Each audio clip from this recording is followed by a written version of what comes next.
Ya puedes compartir. Sí, dame un momentito que voy a copiar la pregunta.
Listo, me disculpan porque no había llegado a copiar antes, digamos, una imagen en esta aplicación, por eso es que me estaba demorando, pero ya lo conseguí.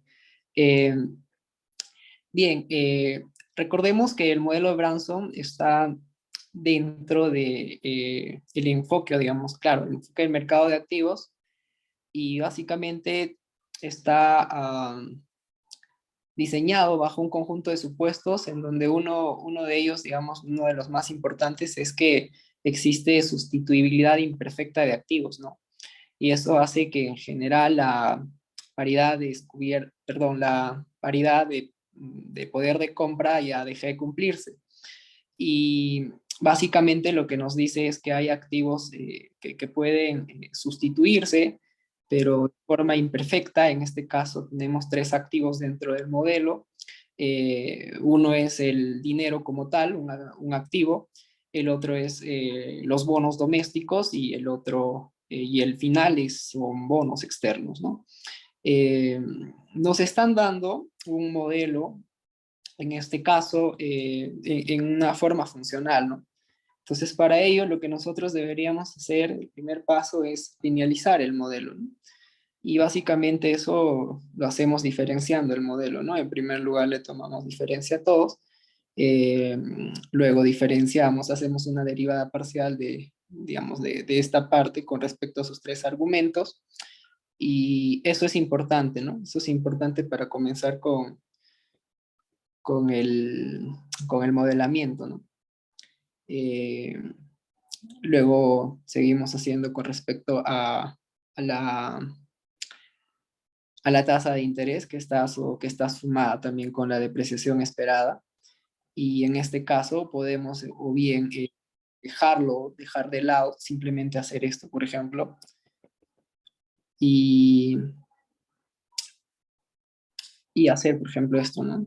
En función de todo, ¿no? Diferenciar esto más esto, pero sería conveniente acá trabajarlo, digamos, en cada ecuación, ¿no? Esto sería m más e punto por d de e punto, ¿no? Acá, a ver, no estoy tan seguro si nos da la forma de la depreciación esperada. Eh, Note que las demandas son proporcionales a la riqueza.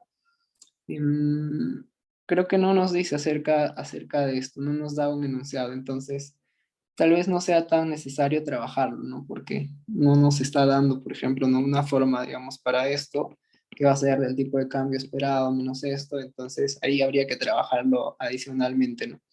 Y también acá, bueno, no me alcanzó el espacio, tendríamos que hacer esto por la derivada de W, ¿no? M por la derivada de W. Porque todavía, o sea, esto está multiplicando a toda esa forma funcional, ¿no? Entonces tenemos acá el diferencial de la riqueza. Y bueno, hacemos esto también para los bonos, para el mercado de bonos domésticos. Entonces tenemos la derivada parcial de B con respecto a la tasa de interés. Esto es el efecto que tiene la tasa de interés sobre los bonos domésticos, ¿no? Y seguimos tomándole el diferencial a todo. Igual el paso para esto sigue siendo lo mismo. Esto de acá por esto, más los bonos domésticos. Esto, más B por D de W, ¿no? Describa los signos de la demanda respecto de las tasas de rendimiento de los activos. Signos de la demanda respecto a las tasas de rendimiento de los activos y presente las tres restricciones del modelo. Eh, Eso todavía tendríamos que hacer el análisis con respecto a esto de acá, y todo eso lo que vamos a tener esa forma diferenciada. Tendríamos que incorporarla dentro de una ecuación de la riqueza, ¿no? Acá no nos lo están dando explícitamente, pero sabemos que en este mercado, o perdón, en este modelo, nuestra riqueza, que está denotada por W, es la suma de los tres activos, como les comenté al principio, ¿no? El agente va a tener decisión sobre los tres activos y tendría que ser naturalmente sobre la masa monetaria, sobre la cantidad de bonos domésticos y sobre la cantidad de bonos extranjeros multiplicado por el tipo de cambio. Y eso es lo que deberíamos hacer, ¿no? Acá todavía tengo que diferenciar en la tercera ecuación para luego recién incorporarla dentro de esta ecuación también diferenciada, y luego de ahí asumir o digamos hacer los supuestos que son necesarios para la construcción del modelo, ¿no? Y básicamente tenemos que llegar a la conclusión de que la suma de las tres tenencias de, de los activos tienen que sumar al 100% o digamos en términos relativos a uno, ¿no? Entonces terminamos de diferenciar este modelo, de linealizarlo, para ya encontrar. Esto en realidad sería así, ¿no? Para cada uno de estos de acá.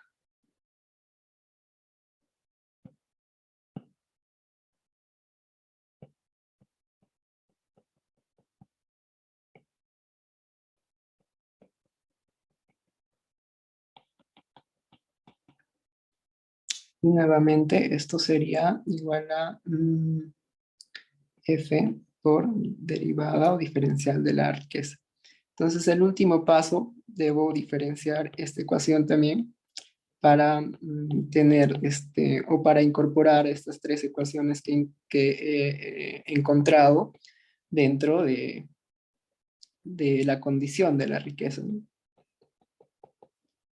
Al final, para no hacerlo tan largo, lo que yo voy a encontrar acá es esto, ¿no? Diferencial de W, todo esto son términos comunes, ¿no?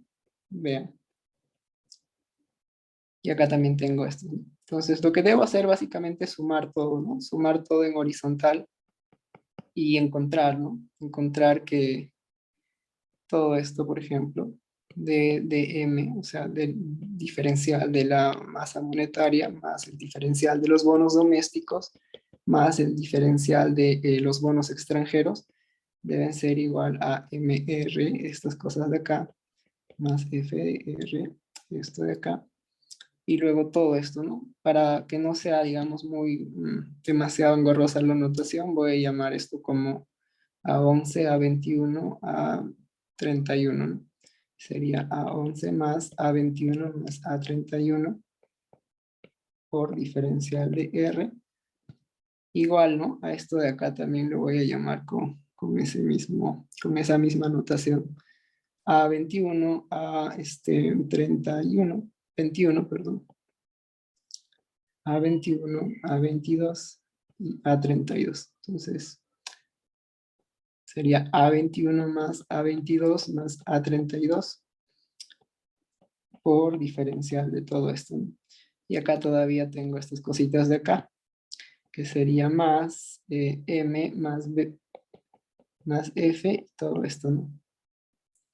Entonces, lo que tengo de acá, a ver, básicamente, esto de acá, lo que ya sumé, pero voy a dejarlo con D de W, y debería restar todo esto, ¿no? Todo este término común que tengo acá, lo resto, hago, perdón, menos M, menos B, menos F, ¿no? Algo así, D de W. Y al final, igual, esto debería ser así, ¿no? Entonces, una de las primeras condiciones que deberían cumplirse, de acuerdo al modelo, es que la suma de los activos, eh, los tres activos que existen en la economía, tienen que ser iguales a uno, ¿no? Porque lo que yo decida, por ejemplo, qué hacer con mi riqueza, no debe superar ese monto de mi riqueza, ¿no? Entonces, todo esto debería ser igual a uno, ¿no? Entonces, uno de los primeros signos que deberían cumplirse es que m más esto y más esto debe ser igual a uno, ¿no? Y entonces, si esto se cumple, por el lado izquierdo también debería suceder digamos, también tendría que imponerle algún tipo de condición, ¿no? Entonces, en este caso, debería ser que M más BR más FDR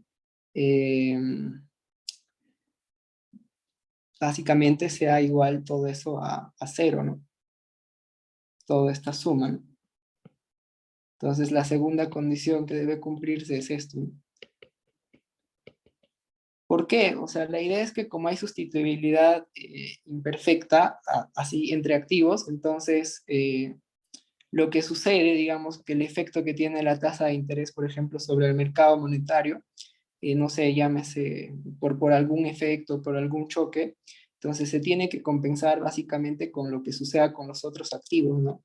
Digamos, si la tasa de interés disminuye, entonces lo que va a suceder con la demanda de dinero, básicamente, naturalmente, de acuerdo a nuestros conocimientos de macro, va a ser que dejemos de desear dinero. Y si esto cae, por ejemplo, o sea, la demanda por dinero cae, entonces algo en este lado o en este lado debería compensar esa caída, ¿no? Básicamente es esa la predicción que nos da el modelo, ¿no? Y de la misma forma, ¿no? Con estos multiplicadores que tengo acá, debería suceder lo mismo, ¿no?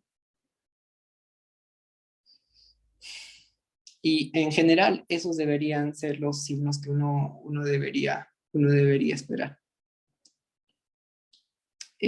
Lo que yo hice acá fue sacar tres condiciones, pero en algunos casos sería solamente necesario, digamos que si es que asumes que estos dos están juntos, o sea, no habría necesidad todavía de hacer este paso que yo hice.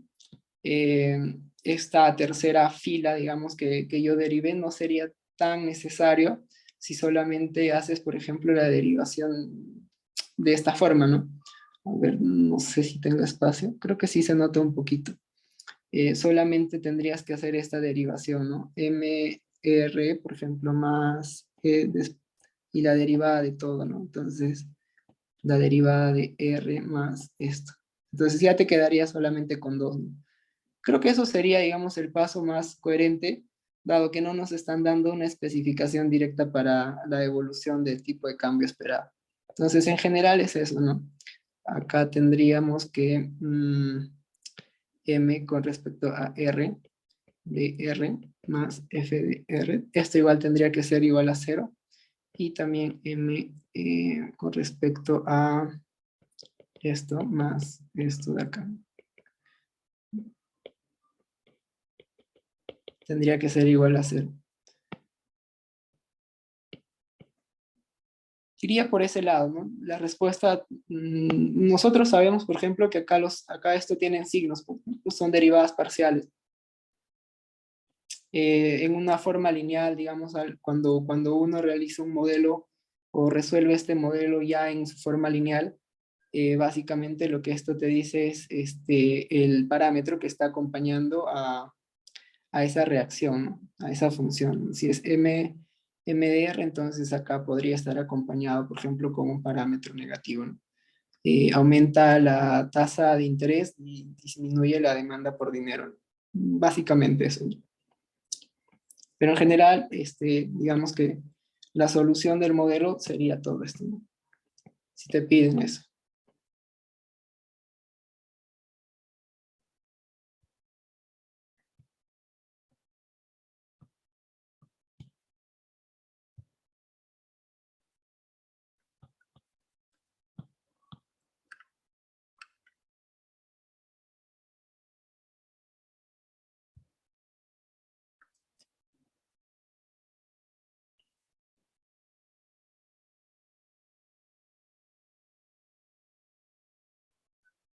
Entonces, estas condiciones, como les comento, ¿no? Son las implicancias de la sustitución imperfecta de activos.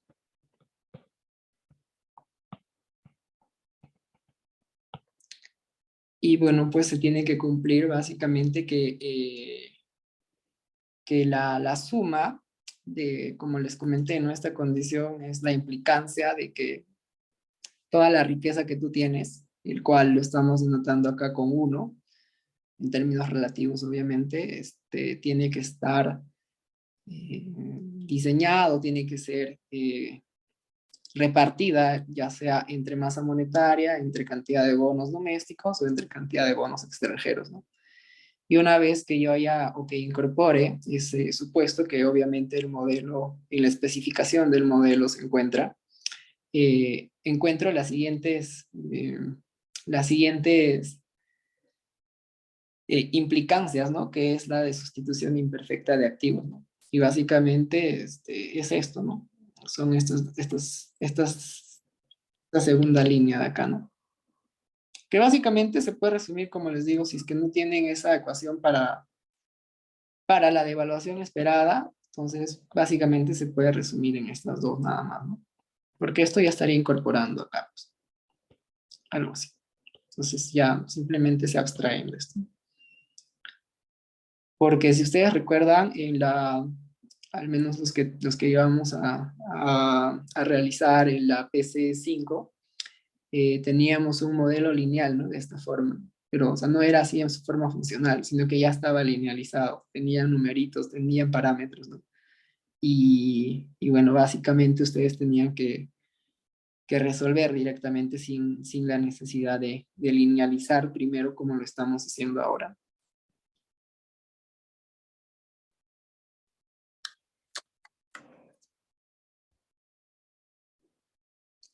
No sé si ya llegaste a encontrar tu pregunta, Alicia. También veo a Andrés, a las personas que de alguna manera conozco, me acuerdo sus nombres. También um, a Oksana, me parece, sí. Entiendo, entiendo. Sí, sí, Elvis, con Carolina hemos estado buscando algunas preguntas y Carolina me pasó una, déjame que la descargo y la mando por el chat. Claro, claro. Ok. Básicamente también lo que yo esperaría que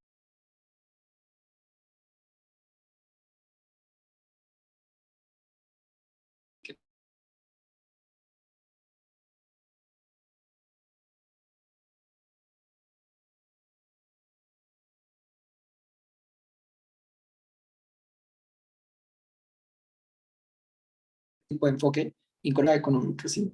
Entonces podría estar incorporándose ahí y yo creo que va a ser bastante seguro que vaya a venir un problema de expectativas racionales porque fue básicamente lo que hicimos al iniciar la segunda parte del ciclo.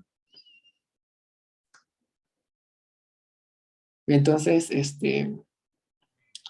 no sé si acá tenga algo, pero sería bueno si me dan un momento por revisarlo. Dentro de los modelos monetarios con precios flexibles, ¿no? Y con precios, y con expectativas, ¿no? Ahí teníamos que básicamente el tipo de cambio dependía de algunos fundamentales, por ejemplo, esto eran parámetros, que eran la velocidad de ajuste en el mercado monetario, y dependía de tanto de la economía doméstica como de la economía extranjera, ¿no? Entonces, en ese caso, teníamos, digamos, una forma diferenciada cuando lo linealizábamos el modelo. No lo linealizábamos, sino diferenciábamos con respecto al tiempo, discúlpame. Eh, en ese caso, seguíamos teniendo esto de acá y que dependía, ¿no? De todas estas cositas. Y también dependía de, digamos, de la diferencia del tipo de cambio y bueno, básicamente esto se traduce en que acá el tipo de cambio no solamente pues depende de sus valores actuales, sino también va a depender de sus valores futuros. Y había dos tratamientos para llevar a cabo no este ejercicio, porque no es ejercicio como tal, si no lo vieron en clase, pero de alguna manera en la diapositiva, una explicación, creo que quedaba corta, ¿no? Entonces tal vez sería bueno repasarlo rápidamente porque puede ser por ahí que algo similar pueda venir, ¿no? Entonces, uno de los tratamientos era asumir que el tipo de cambio, digamos, en este enfoque, que es el de mercados monetarios de precios flexibles, era que se asuman que existen expectativas adaptativas, ¿no? Y con expectativas adaptativas nosotros entendíamos o entendemos que es información histórica, básicamente, como su nombre dice, histórica, que depende del pasado, ¿no? Entonces, si depende del pasado, lo que hay que tomar en cuenta, valga la redundancia, es información pasada. Entonces, lo que acá nos importa, digamos, el carácter dinámico que tiene esta ecuación, está básicamente acá, ¿no? Entonces, uno, ¿cómo formula cuando el enunciado hace referencia a expectativas adaptativas? Básicamente, le da un peso tanto a la información actual, digamos, si es el tipo de cambio, al tipo de cambio de hoy, y otro peso a la información pasada, ¿no? Entonces, eso podríamos ponderarlo con un teta, ¿no? Entonces, básicamente acá, ¿cómo formulamos al tipo de cambio del siguiente periodo? No es de esta forma, ¿no? Digamos que 1 menos teta va a ser el peso que yo le dé a el tipo de cambio en el periodo actual. Entonces asumimos que teta va a estar de un periodo perdón, dentro de un valor de 0 y 1 para que sea un ponderador, ¿no? Entonces le voy a dar el valor de teta a el tipo de cambio del periodo pasado, ¿no? Digamos, al tipo de cambio actual, pero con información hasta el periodo pasado. Entonces acá para poder encontrar el nivel o como le llamo, ¿no? Una ecuación para el tipo de cambio, en realidad lo que tengo que resolver es esto. Entonces, similar a lo que se hace con expectativas racionales, pero como es información histórica hacia el pasado, entonces yo tendría que iterar hacia el pasado, ¿no? En este caso, hago esa iteración, ET-1 más EDT, entonces sería EDT-2, EDT-1, ¿no? Entonces, sí, está bien. Entonces, lo que yo debería hacer acá básicamente es incorporar esto dentro de acá, ¿no? Porque es un problema dinámico y es un problema iterativo. Y al final, o al siguiente paso, perdón, lo que yo voy a encontrar es que ya no voy a conocer esto, ¿no? Entonces tengo que encontrar nuevamente un valor para eso. Entonces, nuevamente acá tengo que no iterar, sino como rezagar, tendría que ser la palabra correcta, ¿no? Rezagar ya no un periodo como lo hice acá, sino dos periodos. Entonces aquí encontraría EDT-2 hasta EDT-1, ¿no? Entonces ya encontré eso y sería 1 menos teta e de t menos 2 más teta e de t menos 3 t menos 2, ¿no? Entonces lo que debo hacer básicamente es incorporar nuevamente eso dentro de lo que ya hubiese obtenido, ¿no? No lo hice todavía, pero lo voy a hacer para que se note. Básicamente es un problema iterativo, ¿no? E de t, y este e de t menos 1 es lo que encontré y lo que está en rojito. Entonces sería 1 menos teta, e de t menos 1, más teta, e de t menos 2, e de t menos 1. Entonces, nuevamente, ¿no? Acá tengo que incorporar lo que encontré acá, digamos, valor rezagado para el periodo t, t igual a 2. Y al final, ¿no? Si yo sigo haciendo todo eso, voy a encontrar una ecuación dinámica y que no, básicamente se va a resumir a ver, a 1 menos teta de t, eh, sería acá esto, ¿no? Teta, 1 menos teta, e de t menos 1, y esto multiplicando va a ser e de t, 1 menos teta, e de t menos 2, y acá, si no me equivoco, va a ser e de t a la 3, t menos 3, tipo de cambio menos 2, ¿no? Entonces, si yo generalizo todo esto, al final me voy a quedar con una ecuación de esta forma, ¿no? E de t menos i, donde i va a ser igual a 0, y todo esto se va a ir hasta el infinito, más teta de t, por ejemplo, y esto sería e de t menos 1, e de t menos 1, ¿no? Y todo esto, en general, digamos, eso es bastante intuitivo, que a medida que yo voy iterando y que en general, digamos, en forma intuitiva nuevamente, a medida que me voy alejando de hoy, digamos que la ponderación de la información más antigua va siendo cada vez menor, por lo tanto en el límite esto se desvanece, ¿no? A la vez que como teta está entre 0 y 1, entonces teta a la algo bien grande se va a hacer igual a 0, ¿no? Por lo tanto el límite el límite de toda esta expresión va a ser igual a 0, ¿no? Y pues con lo que me voy a quedar únicamente va a ser con esto, ¿no? Y entonces eso ya puedo incorporarla dentro de la ecuación que tenía, y básicamente lo que me dice los determinantes del tipo de cambio bajo este modelo, incorporando esta cosita de acá, va a ser igual a toda la información histórica que uno sabe, ¿no?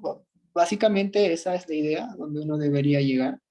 Y con respecto al mismo modelo, pero con expectativas racionales, eh, a ese mismo modelo que está acá arriba, lo que uno debe hacer es, bueno, pues tiene tres métodos, ¿no? Como nosotros llegamos a desarrollar en las clases y también en las dirigidas.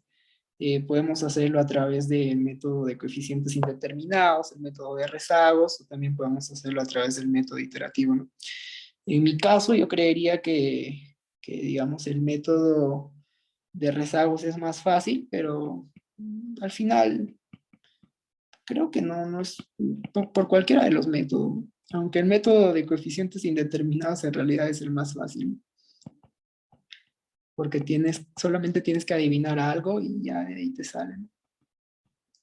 E de t más 1, e de t menos eso. Es el mismo modelo, pero ahora vamos a resolverlo por expectativas racionales. Entonces, recuerden que por el método de expectativas racionales, eh, solo con el fin de que esto sea un poquito menos largo, lo voy a llamar todo esto como f, que son los fundamentales o algunos determinantes del tipo de cambio. Entonces tengo esto, e de t más 1 menos e de t, ¿no? Entonces,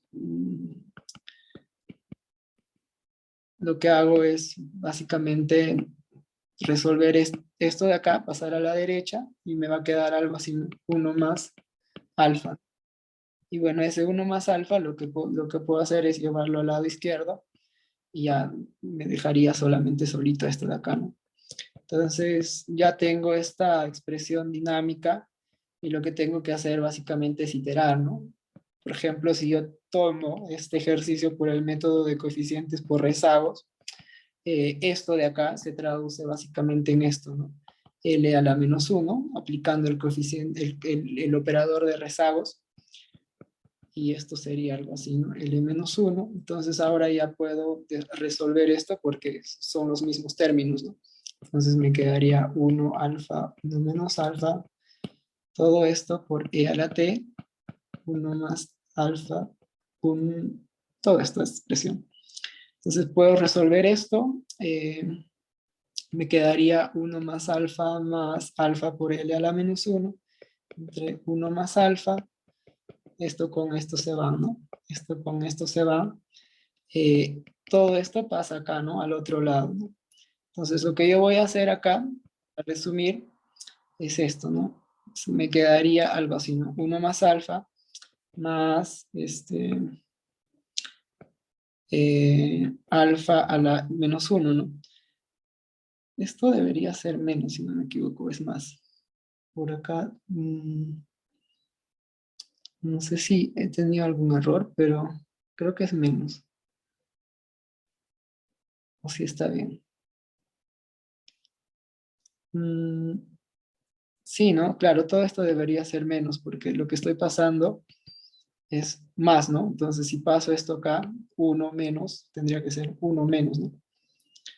Entonces, sí sería menos, ¿no? Entonces, al final lo que tengo es esto, ¿no?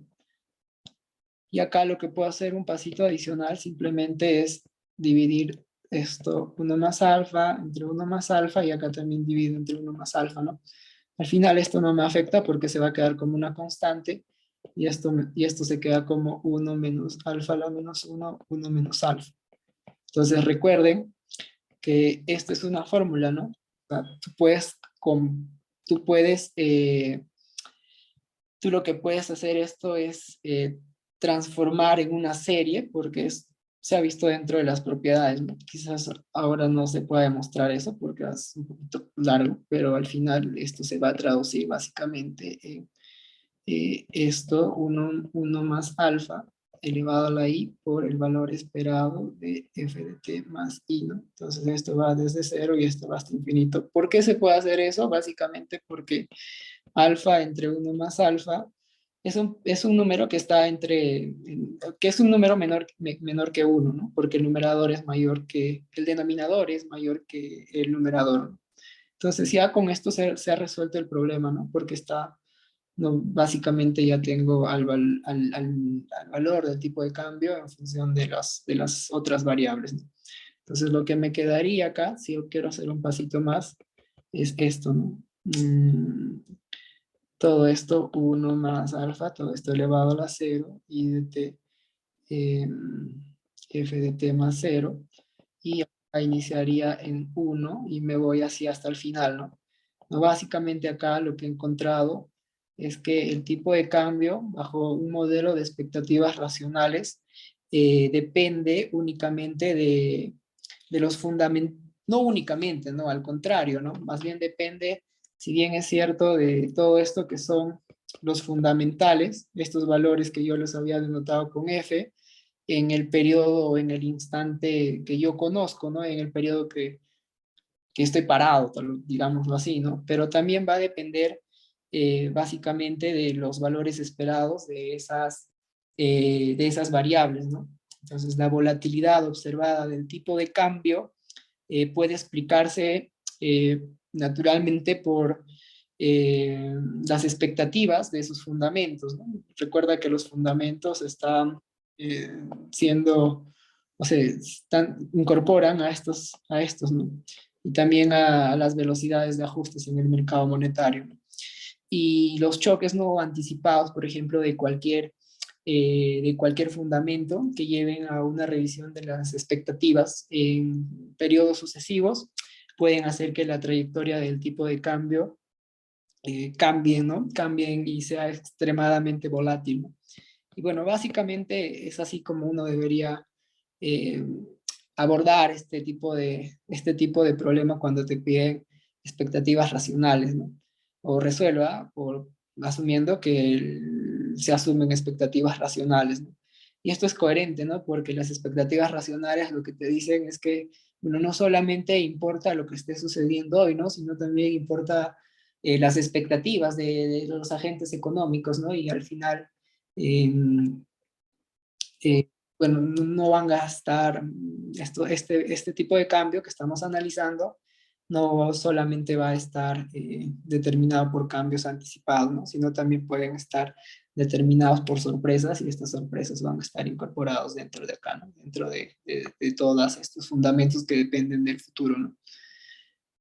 No, eso, ¿no? Eso quería, digamos, para los que estuvimos llevando, ¿no? Las clases a lo largo del semestre, acordarles que hemos desarrollado expectativas racionales como tal dentro de la formulación, ¿no? De la curva de Phillips, dentro de las tendencias, ¿no? De la crítica de Lucas y de eso.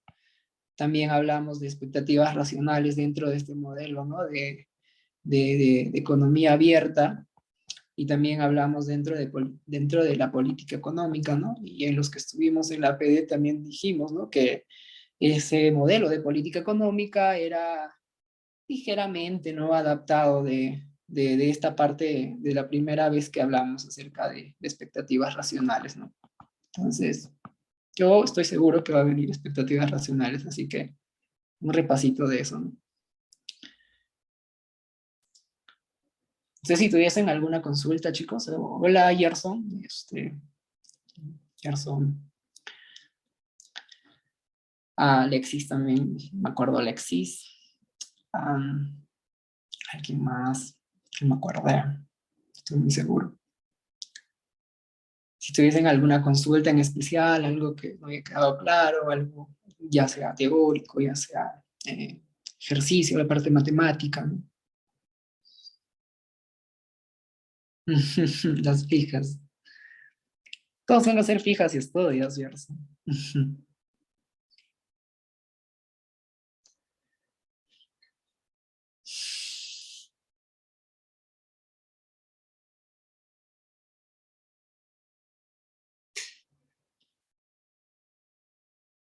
O si tal vez tuvieses algo que hayas encontrado, José, para poder seguir avanzando. Ya, sí, sí, justo iba a proyectar. A ver, dame un segundo. Ya. Em, ¿Sí se aprecia bien? La voy a mandar por el chat igual. Sí, creo que sí se ve. Ujú. Ya. Entonces, déjame anotarlo un momentito. A ver, esto es... O te la mando por chat para que se te haga más sencillo tenerla en tu dispositivo. eh, ya no, por favor, ya Ya, lo terminé de anotar, ¿sí? ok. No sería necesario. Ujú.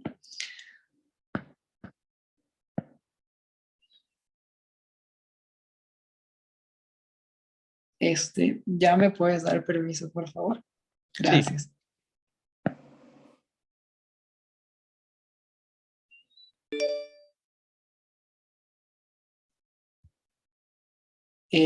Bueno, esto es digamos, un ejercicio interesante, ¿no? Porque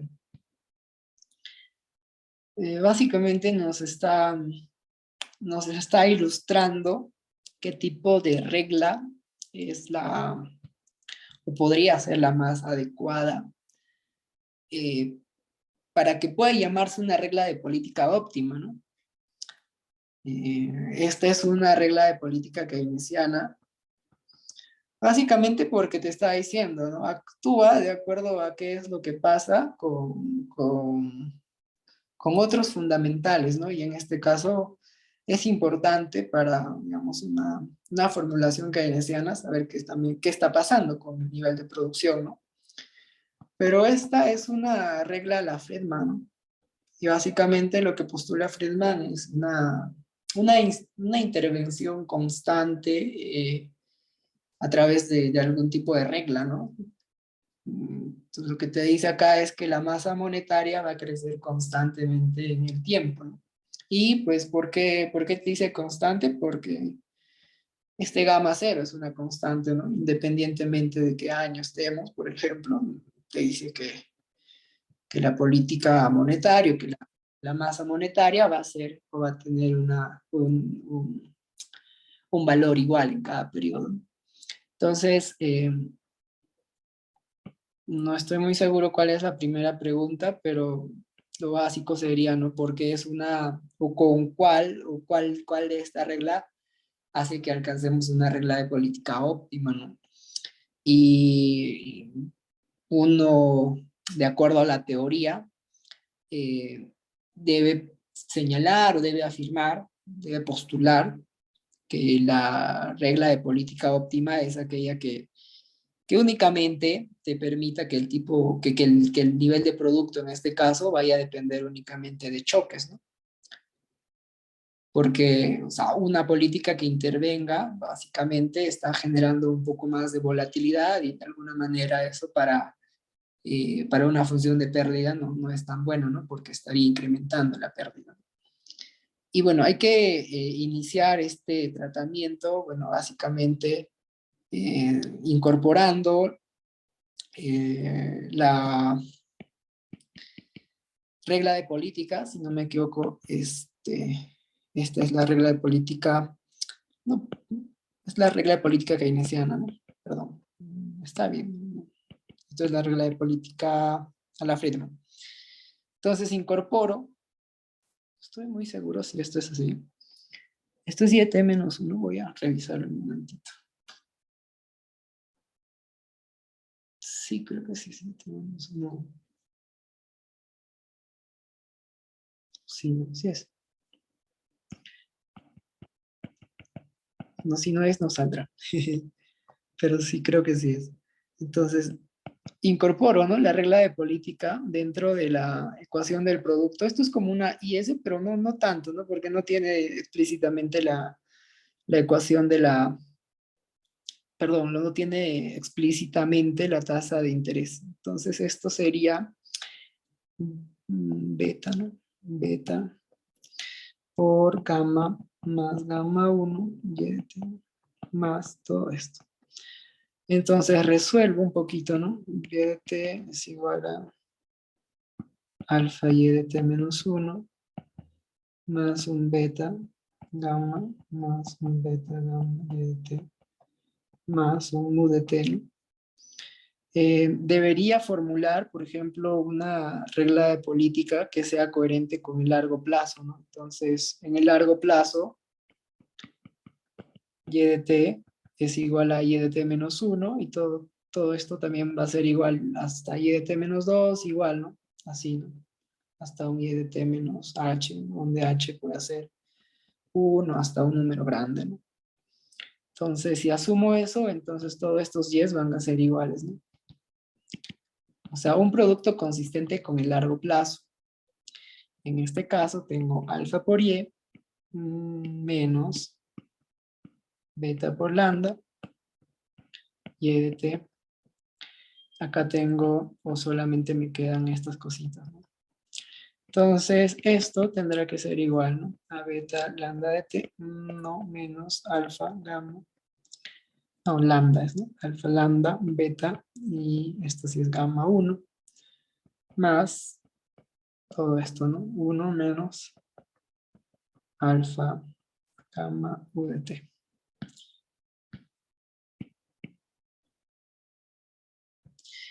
Eh, no sé si Gerson me puede ayudar. ¿Te acuerdas, Gerson, a qué es igual, digamos, el valor esperado o en promedio a qué es igual el nivel de producción en el largo No, plazo? profe, ¿puedes subir un poco, por favor? Un rato. Esto, profe, una pregunta. Cuando reemplaza el MT en la primera línea que ha puesto ahí, este, Está n- acá. sí, ¿no es Y de T menos uno Sí, ¿no? la Por eso, pregunta? esta de acá, sí, me parece que sí. Yo Sí, creo que es la Y de dejé T mal. menos, exacto, sí, sí. Sí, pues por eso decía que tal vez no me salga, pero eso nos daremos cuenta en algún momento cuando nos salga, les comenté.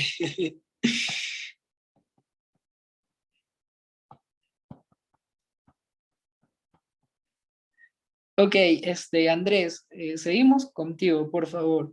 Eh, mm, En promedio, en el largo plazo, ¿a qué debería ser igual el nivel de producción? ¿Te acuerdas? Se le tenía que sacar esperanza, ¿no, profe? Claro, claro, pero cuando yo te digo que es en promedio, ya es Esto porque ya a lo estoy. cero, creo. eh, No, ¿Sabes? ese era no, ruido blanco. ¿Te No, no. refieres a Lleva Rita? claro, ¿no? Y decíamos que el lleva Rita en realidad era consistente con un nivel de producción de largo plazo, ¿no? Entonces, si yo le tomo el valor esperado al nivel de producción, básicamente me quedo con esto, ¿no? Con esto y con esto. Entonces, eso es consistente, digamos, este número que yo he encontrado es consistente con el nivel de producción de largo plazo. Eh, y había también que cumplirse otra condición, ¿no? ¿Alguien se acuerda? O sea, para que esta sea, digamos, denominada una regla de política óptima, tenía que cumplirse otra condición. Y ya no tenía que ver con el primer momento, ¿no? Sino tenía que ver con el segundo momento, ¿no? Ya se me minimizaba la varianza, creo. Claro, tenía que minimizar la varianza, ¿no? Entonces eso en realidad se interpreta de que si es una regla de política óptima, entonces uno debería esperar que sea aquella que produzca, digamos, menos ruido, ¿no? Menos volatilidad, algo así, en el nivel de producto, ¿no? Entonces hay que darle alguna condición, ¿no? Perdón, esto no es... Con respecto al nivel de pleno empleo, ¿no? Entonces, esto como es un número y lo que vamos a encontrar, la varianza de un número es igual a cero. Entonces me quedaría únicamente con la varianza de este término, que sí es una variable aleatoria, ¿no? Porque tiene contenido adentro a esta de acá. Entonces la varianza del producto es igual a ¿qué? A toda esta cosita de acá que lo he encuadrado en color verde, pero eh, que si yo resuelvo todo, básicamente el primer término es cero porque depende únicamente de parámetros, entonces ya no sería necesario, ¿no? Entonces únicamente me quedaría con esto de acá, ¿no? Y esto obviamente elevado al cuadrado sabemos por nuestros cursos de estadística, ¿no? Y también porque le pongo un sigma al cuadrado, porque sabemos y casi siempre por convención U y V son ruidos aleatorios o algún tipo de variable estocástica, ¿no? Entonces, en este caso, V estará distribuido, me imagino, con cero y con modesto, ¿no? Entonces, por eso es que le estoy colocando. Entonces, para minimizar la varianza, les comentaba también y les decía que esta varianza del producto debería depender únicamente de los choques aleatorios, es decir, de aquellas fluctuaciones que uno no podría controlar, ¿no? O sea, que para el policymaker sea casi imposible controlar perturbaciones aleatorias, ¿no? Que puedan ocurrir. Entonces, la condición que se le tenía que dar es que esto tiene que ser cero, ¿no? Perdón, uno. Entonces, esto sería algo así, 1 menos lambda, perdón, 1 menos alfa por lambda, menos beta por gamma 1. Todo esto debería ser igual a 1. Básicamente me quedo al final con todo esto, ¿no? Si yo voy operando todo, me quedo con esto nada más. 1, algo así. Perdón, 0. O sea, la idea es que todo esto de acá sea igual a 0. Ya resumo varias partes, ¿no? Entonces, algo que era interesante acá era encontrar los parámetros de política, ¿no? Recuerda que los parámetros de política es esto, ¿no? Es esta de acá y es esta de acá. Y para el caso de la regla de Friedman solamente es uno, ¿no? Entonces, eso es lo que voy a encontrar acá y esto sería beta entre alfa por lambda.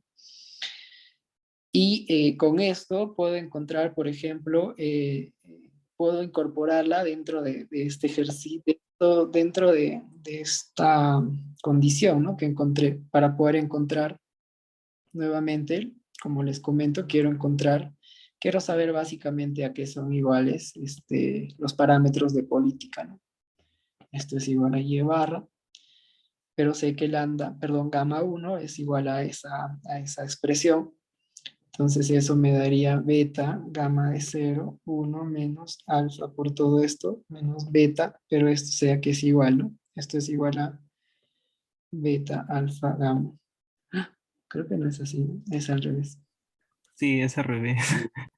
Por eso es que no se elimina. Gracias. Entre beta, ya.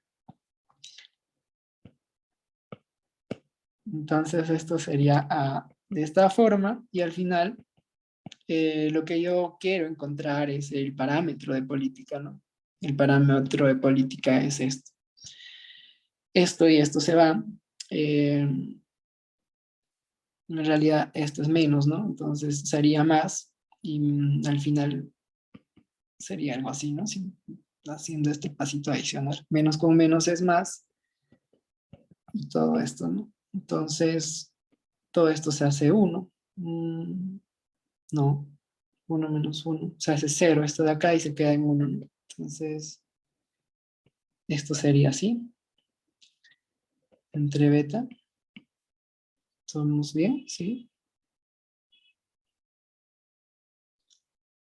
¿O no? Hay algo que no me cuadra. Creo que esto es algo así, ¿ah? Pero Ah, sí, profe, suma. sí, ¿no? Es más, ¿no? Pero en todo caso, o sea, y esto también es, digamos que parte de este error que yo tuve al copiar, eh, no va, te pueden cambiar, ¿no? La formulación del modelo, digamos, el ejercicio, ¿no? Pero esto no te va a cambiar el resultado, ¿no? Es una constante y al final no va a modificar el resultado de, digamos, de la regla, ¿no? Si nosotros vamos a resolver, digamos, hagámoslo con eso, ¿no? A ver qué sale, ¿no? Sería interesante ver qué pasa, ¿no?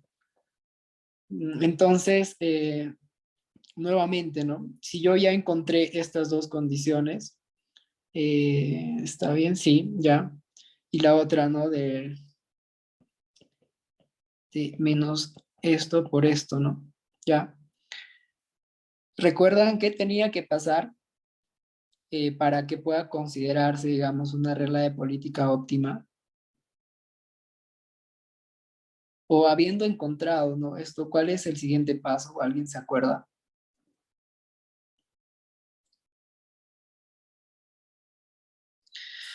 Uno de los siguientes pasos era si esta, ¿no? Son los parámetros que cumplen con la formulación de una regla de política óptima, entonces veamos si es óptima e incorporémosla dentro de la ecuación de la regla de política óptima, ¿no? Y esa regla de política óptima, bueno, estaba dada por, no, la regla de política en general, ¿no? Estaba dada por esto, ¿no? Y de t-1. Entonces, con estos valores, veamos si es óptimo, ¿no? Entonces, hago esto más menos alfa, beta, y de t-1, ¿no? Entonces, ¿qué es lo que podría hacer acá? ¿O qué es lo que debería hacer? Más que podría. Si esta nuevamente, ¿no? Con esta combinación de parámetros es la regla de política óptima, entonces el producto también debe ser coherente, consistente con la formulación de la regla de política óptima. Entonces, por mi error, yo lo había formulado así, más beta por m de t más mu de t, ¿no? Que es el término aleatorio, ¿ya? Entonces, reemplazamos acá y, perdón, alfa por y de t menos 1, beta, incorporo todo esto, ¿no? Todo esto que he encontrado lo incorporo dentro de esta parte, ¿no? Entonces sería y barra b más menos todo esto más mu de t, ¿no? Al final, ¿qué es lo que me va a quedar? Probablemente se elimine esto. Esto también se vaya a eliminar, entonces me quedará y de t menos 1 más esto menos alfa por y de t menos 1 más mu de t. Al final esto y esto se va.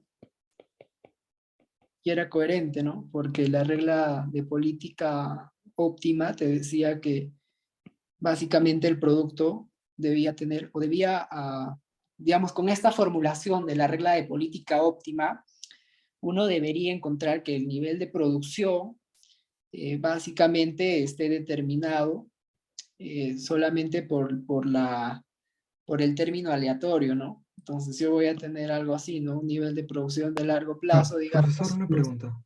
Sí, Pero claro. en la pregunta original es alfa más el lambda y de t menos 1, ¿no? Claro, claro, claro.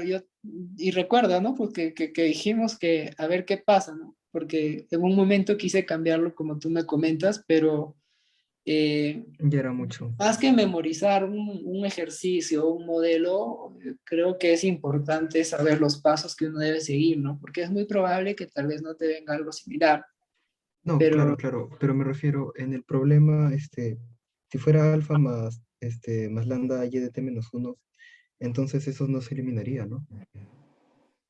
no, sí, también se va a eliminar, pues, pero Porque también cambió del otro lado. Ok. claro, claro, ajá. Ok, ok.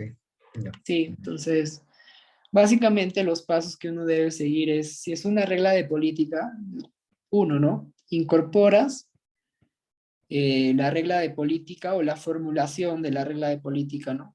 Dentro del nivel de producción. Eh, Luego asumes un nivel consistente de largo plazo, ¿no? O sea, un YDT que sea de largo plazo.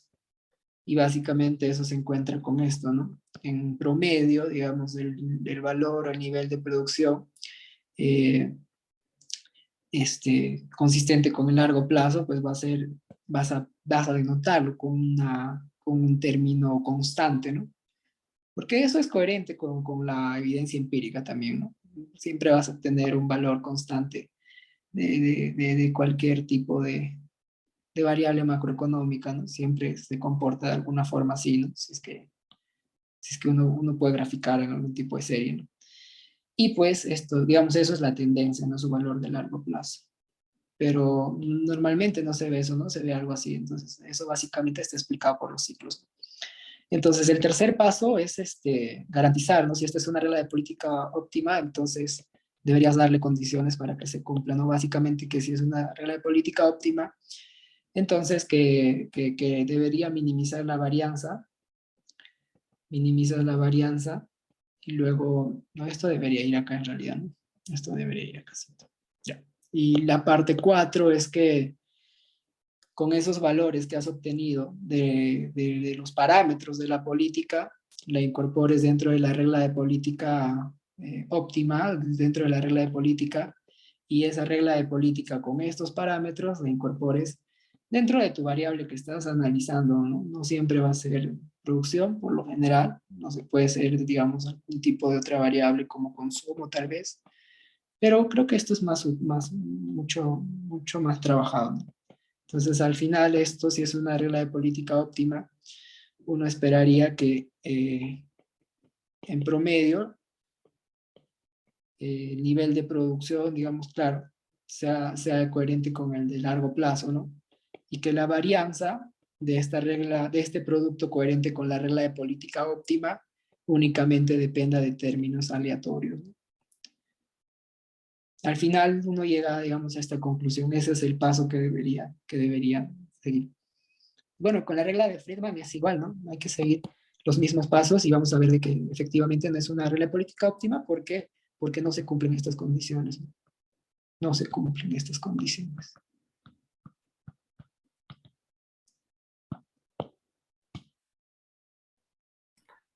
Elvis, ¿qué acabas de decir en esa última Eh, parte? Profesor, ¿podría hacerlo, por favor? Ya, ok. Eh, Respondiendo a lo de Gerson, era que una regla, digamos, el producto consistente con una regla de política óptima, ¿ya? Tiene que ser en promedio, digamos, te tiene que dar en promedio el valor de largo plazo. Y que la varianza, digamos, esa volatilidad únicamente tiene que depender de el término aleatorio, de las perturbaciones aleatorias que puedan existir en la economía. A lo que me refiero es que, digamos que esa regla de política no tiene que ser de alguna manera incidir, ¿no? Dentro de la volatilidad del nivel de producción que estamos observando, porque si no nos estaría generando más volatilidad, ¿no? Entonces eso digamos que no es lo óptimo. Y Elvis, ¿te refieres a, por ejemplo, que no puede depender de Y o de M? ¿Algo así?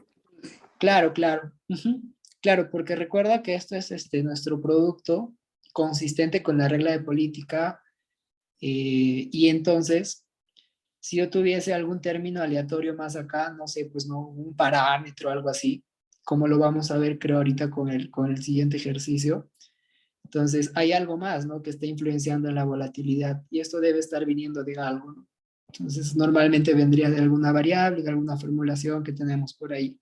Entonces, lo óptimo, digamos, una regla de política que sea óptima, así que se denomine óptima, va a hacer que la volatilidad de nuestro fundamental, en este caso el nivel de producción, tenga que depender únicamente de las perturbaciones aleatorias. Eso era a lo que te referías, Gerson. Solo le agregué unas cosas. Entonces, con una regla de política a la Friedman que te dice que la tasa de crecimiento del dinero, claro, la cantidad de dinero en la economía debe ser o debe crecer a una tasa constante, vamos a resolverla, ¿no? Lo que tengo acá es alfa, beta, no, ¿cómo era? Alfa lambda, ¿no? Alfa lambda y de t menos 1, si no me equivoco, más m de Pero t. esta vez sí podría escribirlo bien o ya no. Pero, ¿qué te parece si hacemos con esto y a ver si nos sale igual, ¿no? Entonces Ok. tú vuelves a practicar esto y a ver, ves si es que cambia o no bastante los resultados haciendo eso, ¿no? Yo creo que sería un buen ejercicio, ¿no? Sigamos Sí, gracias, profe. haciéndolo para ver qué pasa, ¿no? Tal vez no nos sale, ¿no? Tal vez sale que es óptima, ¿no? Pero no creo, ¿no? Ok. Eh, ¿Qué más? Recuerden que el primer paso, ¿no? Tal cual les comenté acá, ¿no? El primer paso es incorporar la regla de política dentro de Y, ¿no? Hay que hacer eso. Incorporamos dentro de Y más beta por un gamma de 0 más mu de t, ¿no? Ahora incorporemos esto perdón, ¿no? Hay que tomarle o hay que asumir un nivel de producción de largo plazo y bueno, para eso lo que debe suceder es que todos los Y son iguales, ¿no? Recuerda que en el largo plazo todas las variables se comportan de manera constante, ¿no? Entonces así, ¿no? Menos 2 y hacia adelante también, ¿no? Y de t más 1, así. Eh, Voy a tener, ya lo hago directo, por favor. Yo creo que esto ya se entiende.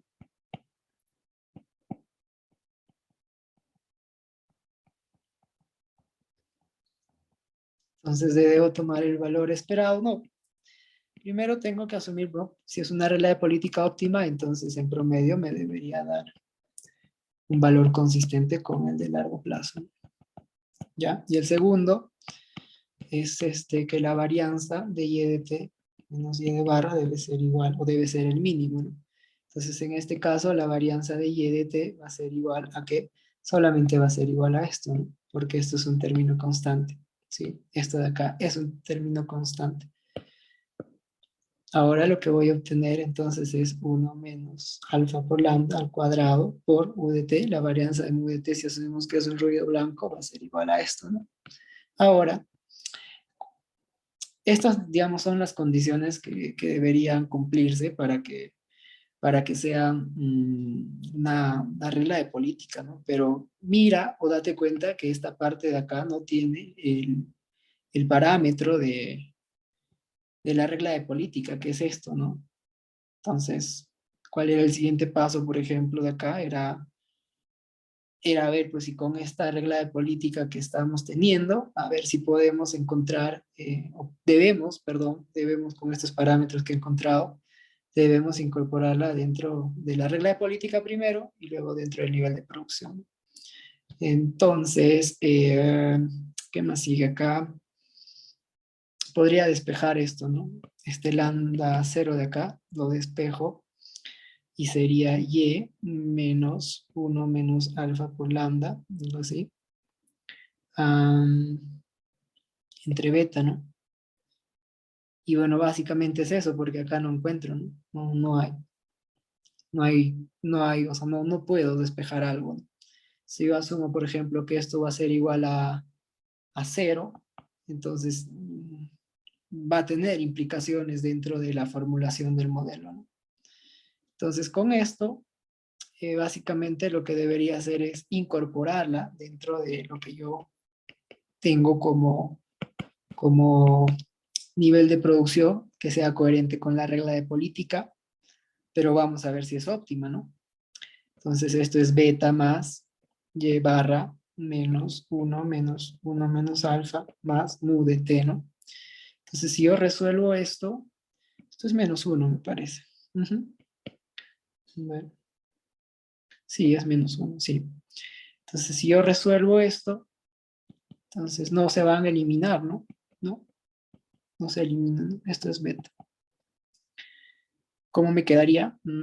Esto menos uno más y de barra menos uno menos alfa de barra. Todo esto es más mu de t, ¿no? Me parece que es así, sí. Y de t, uno menos esto. 1 beta de cero. Ya. Entonces, no, el producto, por ejemplo, no depende de un valor de largo plazo, ¿no? Sino está dependiendo de estas cositas de acá. ¿Te das cuenta? Entonces, eso no es una regla de política óptima. Entonces, para que sea una regla de política óptima, debería cumplirse que esto de acá tendría que ser igual a cero, ¿no? Y así también me minimice esto de acá, que es lo que había encontrado. Entonces, si eso sucede, y de t sería igual a y de barra menos uno menos cero, algo así, más u de t. Sería y de t menos uno. Al final esto es un número, ¿no? No estoy muy seguro por qué nos ha salido esto, pero no debería, creo yo. Entonces, digamos que esa sería la condición. Una condición sería que alfa por y sea igual a cero, pero eso va a tener implicancia directa dentro de la ecuación, la cual te dice que tu ecuación del nivel de producción solamente dependería de esto, ¿no? De la masa monetaria. Entonces, digamos, lo cual no es tan, digamos, no es tan coherente o no es lo óptimo, porque necesitamos, al menos dentro de la formulación de este concepto, de que el nivel de producción también dependa del valor del periodo pasado. Ujú. Entonces, creo que te dicen, ¿no? Una de las condiciones que debe cumplirse para que esta regla de política sea óptima es que alfa sea alfa por lambda acá tendría que ser igual a cero, ¿no? Pero eso habría que se tenga que se tenga que formular otro tipo de ecuación que no es tan coherente con el modelo original. Ujú.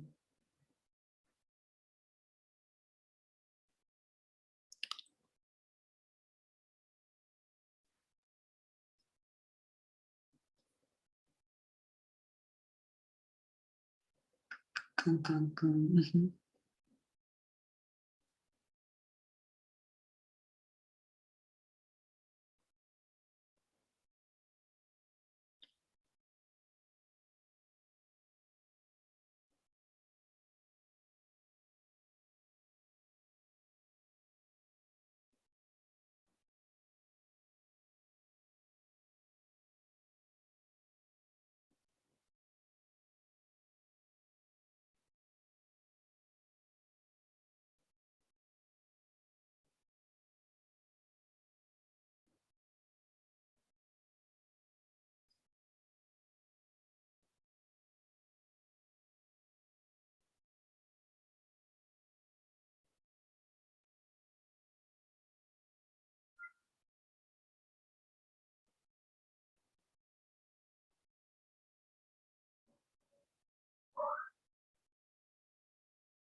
Es que esto no es menos.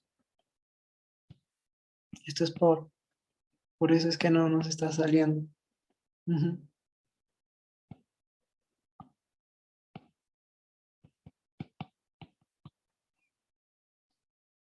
Ahora sí, ¿no? Ahora sí seguiría esto y esto. Eh, Me quedaría con, si esto y esto se va, me quedo con y de barra 1 menos alfa de todo esto. Y me quedo, por ejemplo, con alfa y de t menos 1 más y de barra menos y de alfa de todo esto más mu de t, ¿no?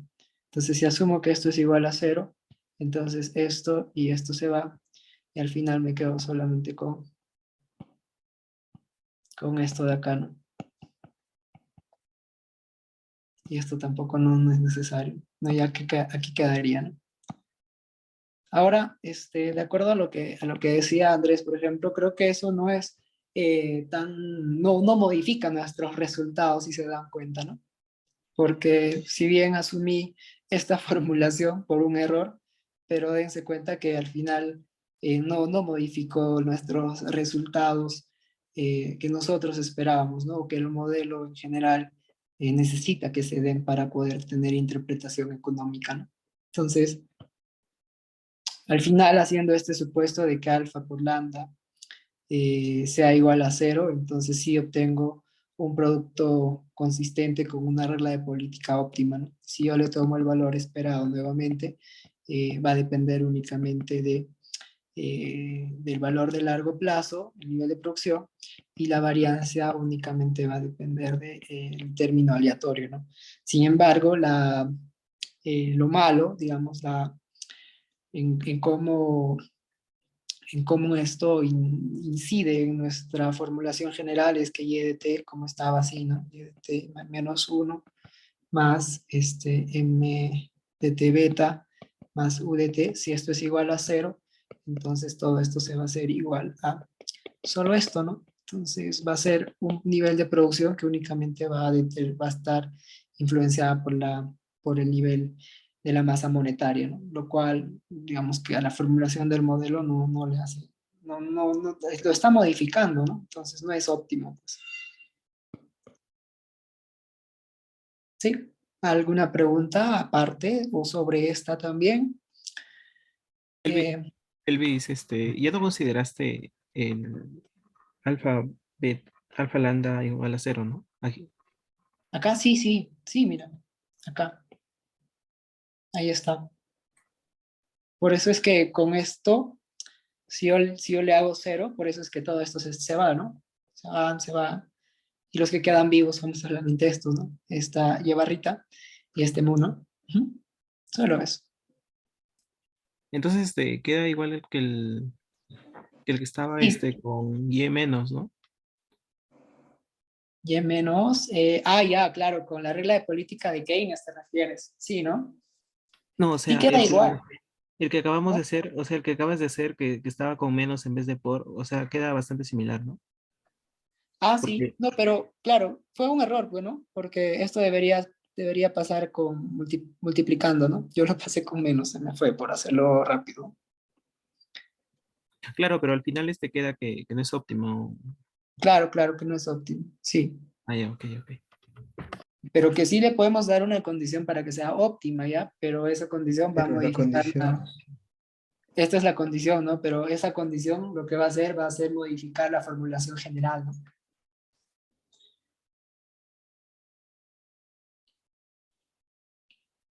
Porque si esto es igual a 0, entonces al principio, digamos, la ecuación del producto dentro de la formulación del modelo es esta, ¿no? Es esta de acá. Pero si yo le pongo 0, entonces me voy a quedar solamente con la ecuación del producto que depende de la masa monetaria. Entonces sería, digamos, un nivel de producción que sea dependiente nada más de la política monetaria. Bueno, básicamente esta formulación es una formulación de reglas, ¿no? Porque, digamos, si nosotros recordamos la teoría, hay dos formas de hacer política, ¿no? Una es la discrecional y otra es la de reglas, ¿no? Pero si bien es cierto, la discrecional es una que incrementa la función de la pérdida. No, recuerda que la función de la pérdida está definida de acuerdo también al- a la, a la, a la formulación, ¿no? Es más o menos así, ¿no? En general, ¿no? Se puede decir que es la desviación del producto con respecto del valor meta o del valor de largo plazo al cuadrado para evitar compensaciones. Pero bueno, básicamente lo que te dice que es que el de reglas minimiza la función de pérdida, ¿no? Pero la discrecional es al contrario, ¿no? La pérdida con una regla de política discrecional es mucho más alta, ¿no? Pero la crítica que se le hace básicamente a la regla, a la política de reglas es que no siempre vas a ser consistente, ¿no? Y además no siempre es lo óptimo para la economía asumir o contar con una política de reglas. Y lo que la política de reglas te dice básicamente es que tienes que seguir un estándar fijo a lo largo del tiempo, ¿no? Como lo hemos asumido, por ejemplo, con MDT, que va a ser un crecimiento de la masa monetaria así constante. Y, por ejemplo, ¿qué pasaría en una situación de crisis, ¿no? Ponte a pensar eso. Por ejemplo, eh, sería bueno, o al menos, ¿no? Si estamos en recesión,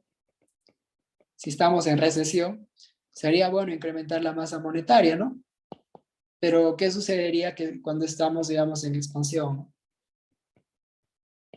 Entonces, en expansión, si es una política de reglas de esta forma, ¿no? En donde la masa monetaria va a crecer siempre, en cada momento, en cada eh, partición del tiempo, a una tasa constante. Entonces, en una fase de expansión probablemente no sea óptima, ¿no? Porque lo que vas a hacer es empeorar la situación, ¿no?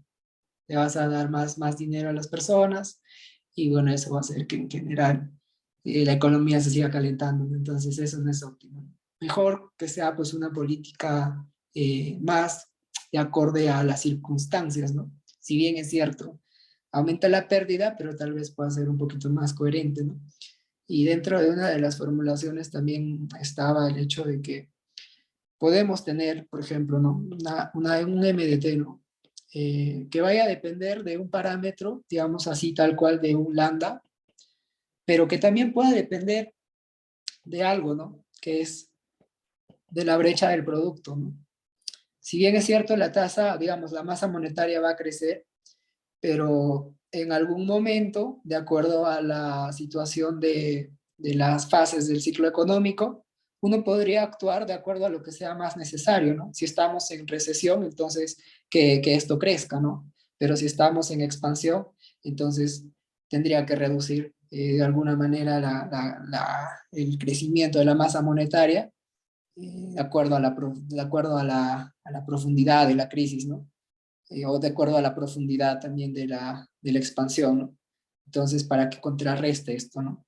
Pero que en general, digamos, todo esto sí sea, en promedio, sí sea de alguna manera constante, ¿no?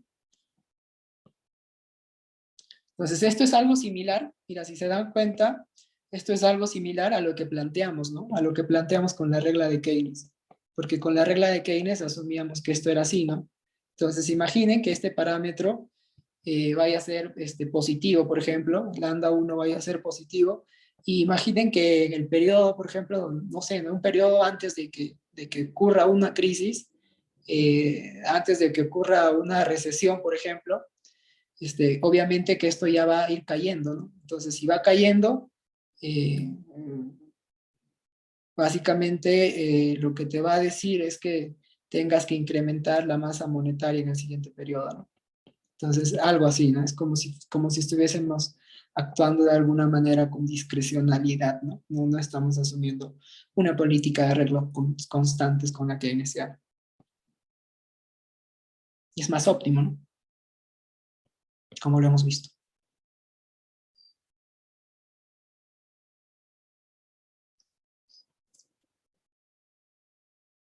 ¿Alguna otra consulta, chicos? Los escucho.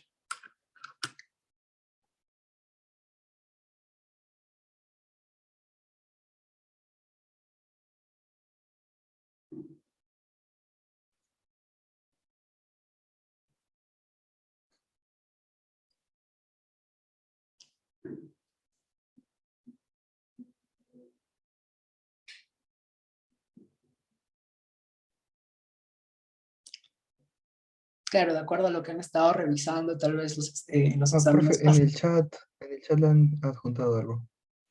Sí, sí, no, es Josué que al principio les comentó, ¿no? De que puedan revisar algunas preguntas de los exámenes pasados, que siempre es bueno revisarlos para tener una noción de qué es lo que podría venir y qué es lo que no.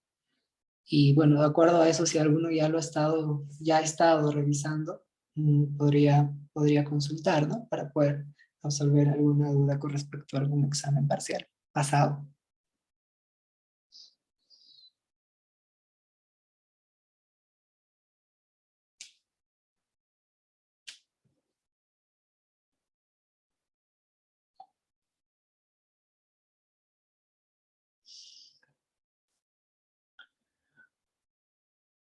O en todo caso, tal vez alguien quisiera preguntar acerca de la PC5, porque creo que ya subimos al menos, no sé si Roberto ya lo hizo, pero mm, yo ya subí una buena parte, ¿no? De sus notas y también el solucionario, ¿no? Entonces, de acuerdo a eso, tal vez haya quedado alguna duda, si alguien ya lo haya visto, porque creo que fue hasta todavía el mediodía, ¿no? Entonces podrían consultar algo de eso para preguntar. Profe, yo tenía una duda en la pregunta 5. Por un ratito puedo ver el solucionario porque fácil lo ha explicado. Era la parte de la interpretación y la gráfica. La 5, Claro. lo de Branson creo que era. Y algo que también les voy comentando en esa parte es que la mayoría, por ejemplo, no ha tomado en cuenta las condiciones del modelo, los supuestos del modelo que tienen que ver con la sustituibilidad imperfecta, ¿no? En realidad, el efecto que tiene una política monetaria expansiva, en todos los modelos, podría decir yo, de economía abierta, siempre son claros, ¿no? Aumenta la masa monetaria en la economía, la tasa de interés se reduce y el tipo de cambio se eleva, ¿no? Ese es el mecanismo, solo que hay diferentes maneras de llegar, digamos, a esa conclusión. Generalmente eso se cumple y se va a cumplir siempre en el corto plazo, ¿no?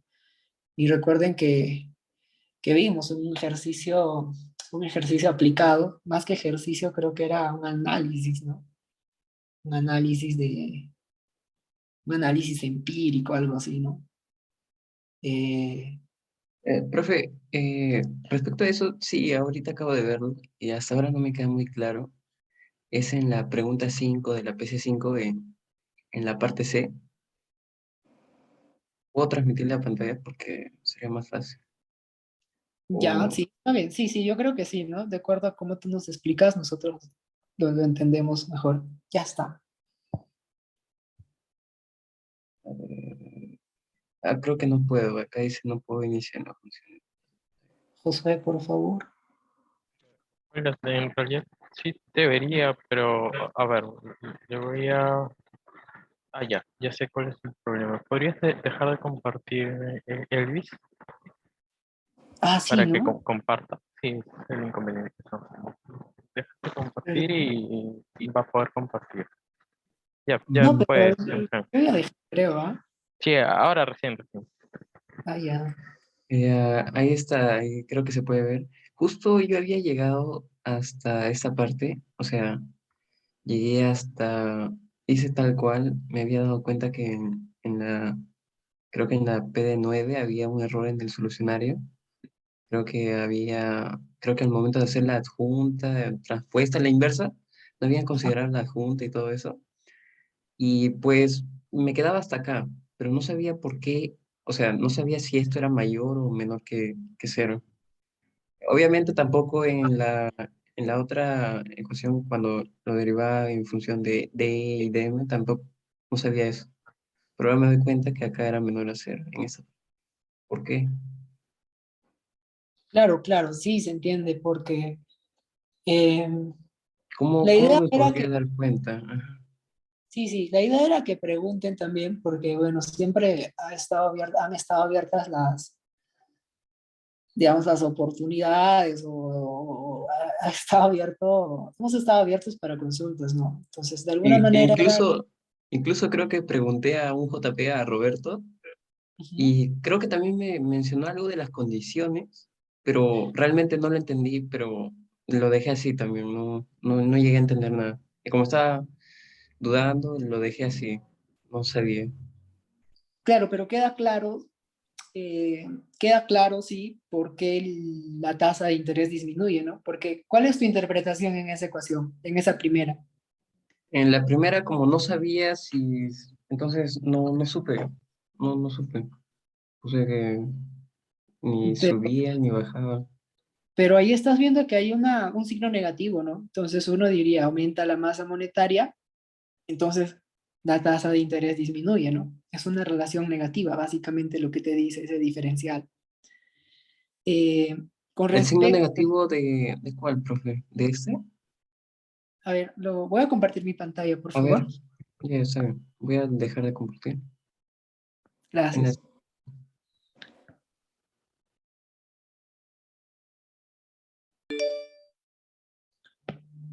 Entonces esto es Branson, ¿no? Branson. ¿Sí se ve? ¿Me confirmas, por favor? Sí, Ya. Entonces acá con esto obviamente ya se ha encontrado luego de invertir la matriz, de multiplicarla con los coeficientes de las exógenas y eso, ¿no? Entonces en general lo que me dice es que la determinante de A es positivo, ¿no? Entonces yo ya sé que eso es positivo. Acá tengo menos b por y más m menos 1 por x, ¿no? Todo esto, no, todo esto es cerrado entre corchetes. Eh, bueno, básicamente porque estoy asumiendo que esto es negativo es por esto, ¿no? Por el m menos 1, ¿no? Dentro de las condiciones, esto debería ser negativo, ¿no? Entonces negativo más negativo te da pues negativo, ¿no? Te sigue dando negativo. Entonces en general aumenta aumenta la masa monetaria, aumenta la masa monetaria, entonces se reduce la tasa de interés, ¿no? O sea, cae la tasa de interés. En términos del modelo, lo que uno puede decir es que eh, este incremento de la masa monetaria se da a través de una operación de mercado abierto, el cual consiste en con la compra de bonos domésticos, ¿no? Entonces aumenta eh, la masa monetaria y lo que estoy haciendo es en realidad reducir la cantidad de bonos domésticos que existen en la economía, ¿no? Porque las estoy comprando. Y para que los tenedores, por ejemplo, los tenedores de bonos, en este caso básicamente son las familias, decidan vender esos bonos a la autoridad monetaria. Entonces debería en general ofrecerles precios favorables y sabemos que el precio de un bono, bueno, básicamente, o digamos el determinante de eso es la tasa de interés, ¿no? Eh, no, básicamente lo que vamos a ver acá es que hay una caída de la tasa de interés y en ese caso uno, eh, lo que sucede acá ya es que como la tasa de interés está cayendo, perdón, se está elevando, al contrario, ¿no? Se está elevando, entonces uno ya deja, o ya no quiere tener bonos, ¿no? Sino al contrario, me parece que ellos quieren deshacerse, ¿no? Persuade a los tenedores de bonos a deshacerse, ¿no? Entonces, el resultado neto, acá podríamos ver que es una caída de la tasa de interés y una elevación del tipo de cambio, ¿no? Y para ver exactamente qué es lo que pasa con el tipo de cambio, uno hay que tener en cuenta cuáles son las condiciones que deben cumplirse dentro dentro de la sustituibilidad imperfecta de activos, ¿no? Es menos V por esto de acá, menos esto de acá, M menos 1, ¿no? Entonces, tal cual aparece o tal cual se resuelve a primera vista el modelo, uno no puede determinar con exactitud qué es lo que pasa con el signo, ¿no? Porque esto es menos, entonces todo esto es menos por más, ¿no? Entonces, uno no sabe exactamente, pero de acuerdo a la condición de que la riqueza, digamos, la tendencia de la riqueza, perdón, la tendencia de activos debe ser igual al total de la riqueza. Entonces uno iría reemplazando en estas cositas de acá, en esto lo que nosotros encontramos, y es m-1 es igual a f más b, ¿no? Y hay otro también que deberíamos tomar en cuenta, que es 1 menos m menos f, ¿no? Entonces, esto sí es positivo, y esto también es positivo, ¿no? Porque esto no puede pasar, digamos. Perdón, esto es así, ¿no? Entonces, esto sería negativo. Ya, y con esas condiciones ya uno puede determinar qué es lo que pasa con la masa, perdón, con el efecto de la masa monetaria sobre el tipo de cambio, ¿no? Entonces, este efecto va a ser positivo de acuerdo a esos, de acuerdo a estos postulados, ¿no? Sí. Ujú. Y eso va, digamos, en línea, Disculpe, claro. Ujú. ¿puedo volver a poner la parte en la... había dicho que bajaba la tasa de interés? Sí, Porque luego creo que lo cambié para que lo suba. No entendí bien eso. Elvis, ¿la masa monetaria y la tasa de interés van en el mismo sentido? eh, claro, ¿no? Porque si estamos viendo que aumenta la masa monetaria, entonces lo que debe suceder con la tasa de interés es que caiga, ¿no? Sí, creo que eso sí se ve, ¿no? Digamos, se entiende, ¿no? Porque aumenta la masa monetaria y la Sí, tasa de pero interés usted luego había cae. dicho, creo que lo cambiaba, que subía la Porque tasa. más abajo están con flechas, mismo sentido. Ay, ay, ay, ¿dónde? Ah, no, esto debería reducirse. Sí, sí. No, lo que se, claro, está bien, va en este sentido, ¿no? Esto de acá. Sino que eso ya, digamos, sería el otro efecto para que el tipo de cambio se eleve, ¿no? Porque acá la cantidad de bonos en la economía, digamos, el volumen de bonos, porque el Banco Central lo que está haciendo es comprar bonos de los agentes domésticos, ¿no? O sea, esto, digamos, el efecto directo de acá sí es una caída de la tasa de interés, perdón, sí, ¿no? Una caída de la tasa de interés, pero como el Banco Central, el volumen de bonos por el Banco Central ha aumentado, entonces la tasa de interés se eleva y eso hace que en general, no, perdón, la tasa de interés cae acá y bueno, el tipo de cambio se eleva. Ujú. Sí. Entonces, era un efecto en el largo plazo lo que habías descrito No, ahí, ¿no? no, porque el modelo acá no. Recuerda que para el largo plazo uno debe incorporar la cuenta corriente y la cuenta de capitales, ¿no? Básicamente la cuenta corriente, porque en la cuenta corriente tenemos el efecto que tiene pues las exportaciones, básicamente las exportaciones netas, ¿no? Entonces ahí recién uno puede determinar qué es lo que pasa en el largo plazo, ¿no? Recuerda que en este análisis yo no estoy hablando nada acerca de exportaciones, de importaciones, ¿no? Todo se está determinando en el mercado monetario, nada más. En el mercado monetario, perdón, en el mercado en general de activos, ¿no? Porque llámese activos como bonos, dinero y bonos extranjeros, ¿no? Sí.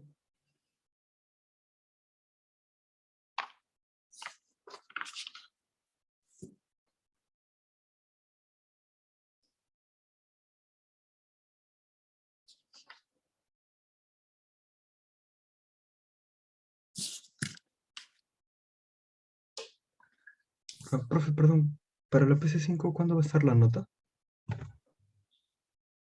El tuyo creo que no me tocó corregir, Andrés, porque como les mencioné, ¿no? Durante la clase, em,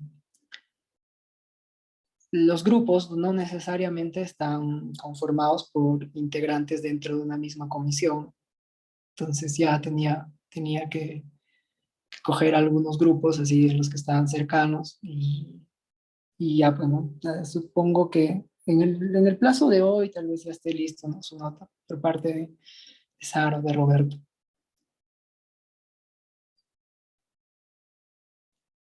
De algunos sí ya llegué a corregir, ¿no? Algo de 20 más o menos, algo de 20 alumnos, estudiantes.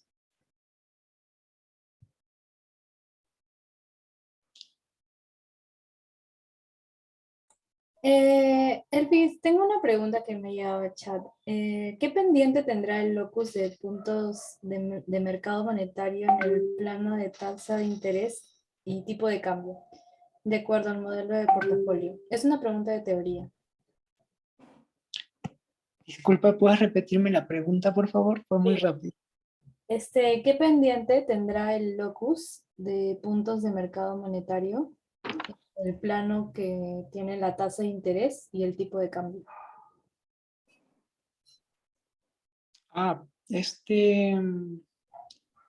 R y E en el mercado monetario, ¿no? Eso Sí, fue, eso fue, si no me equivoco, una pregunta de teoría dentro de la clase, no sé, 18 creo, si no me equivoco. Les preguntó eso el profe en 2 clases, si no me equivoco, ¿no? Pero bueno, básicamente podemos ver que es MM, ¿no? MM es positivo, ¿no? ¿Sí? Entonces, digamos, no es que, pues, no es que no esté dispuesto, pero yo creo que una mejor explicación la podrían encontrar ahí, ¿no? ¿No? Incluso les preguntó a cada uno de ustedes, ¿no? ¿Sí?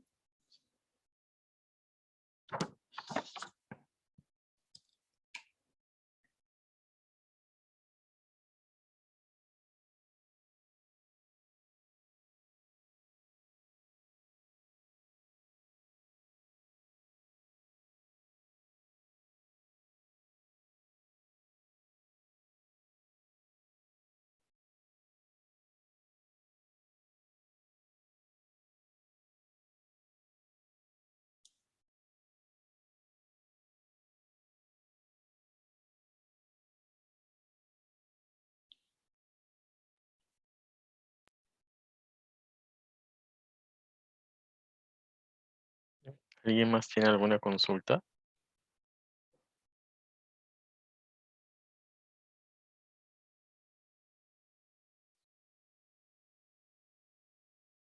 ¿No? parece que no, Josué. Ya, está bien. Luis, yo te hago una pregunta, pero no sé si tendrás tiempo para resolverlo todavía. Es un Sí, examen claro. pasado que lo encontré. Creo que es similar al de la PC, pero Sí, dime. Claro, pues, ¿quieres compartirlo? sí, mejor. Pero no sé si se puede compartir. Josué, por favor, ¿podría quitarme la opción de compartir? Porque no puedo dejar de compartir. Ya está.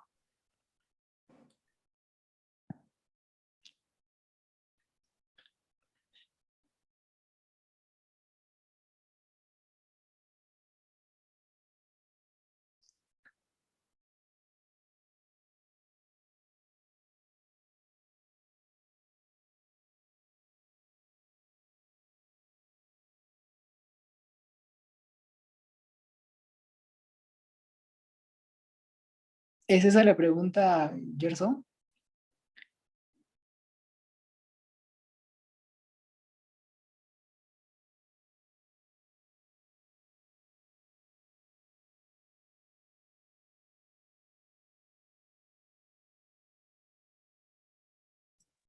Ah, estaba muteado, sorry.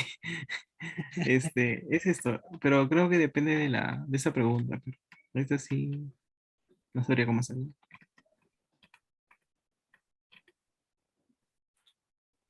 Sí, es esa. Ujú. Ya, supongo una devaluación se requiere una prima de riesgo. Am, ¿Es esa o es la de arriba? No entiendo muy bien. Creo que depende de arriba, Ah, pero como ya. no dice ABC, entonces no sé si Ah, será ya, ya. separado. Creo que sí, ¿no? Ya. Entonces, ¿puedes subir arriba, por favor? A ver qué es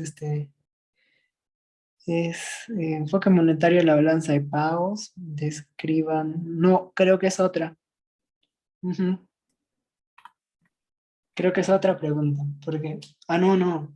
Suponga que además dice, ¿no? Entonces debe estar haciendo referencia a la pregunta anterior. A ver, suponga que Ajá, además de sí, una sí, sí. evaluación esperada, se requiere una prima por riesgo país para compensar el diferencial de tasas entre una economía pequeña como la nuestra y la de un país desarrollado como Estados Unidos. Escriba gráfica, analítica, los efectos de un aumento del riesgo país.